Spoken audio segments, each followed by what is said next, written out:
Let's make ചക്കപ്പുഴുക്ക്. ചക്കയിലയും ചക്കക്കുരു അഥവാ പാച്ചിയും ചകണിയും മാറ്റി തുണ്ടം തുണ്ടം കട്ട് ചെയ്തെടുക്കുക. ചക്ക അരിഞ്ഞത് ഇതിങ്ങനെ പച്ചിക്കാൻ നിന്നാലേ തിന്നോണ്ടേ ഇരിക്കും. അതുകൊണ്ട് നമുക്ക് വേവിച്ചിട്ട് തിന്നാം. അരപ്പ് ചതച്ചെടുക്കണം. തേങ്ങ ചിരകിയത്, വെളുത്തുള്ളി, ജീരകം, കാന്താരി ചതച്ച്, മഞ്ഞപ്പൊടി പിന്നെ വേണ്ടേ, ടർമറിക് പൗഡർ, നമ്മുടെ മലയാളികളുടെ സ്വന്തം കറിവേപ്പില ഇടട്ടെ, ഇടണം. അരപ്പിട്ടോളൂ.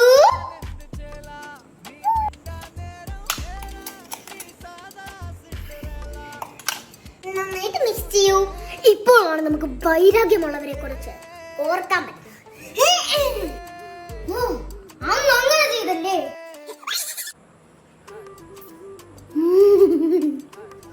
മലയാളികളുടെ വികാരം കപ്പപ്പുഴുക്ക്, ചക്കപ്പുഴുക്ക്.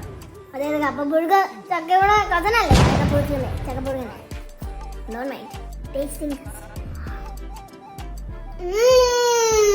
എല്ലാവരും ട്രൈ ചെയ്യണം, അല്ലെങ്കിൽ ചക്കപ്പുഴുക്ക് കളിക്കാൻ മലയാളിയോ.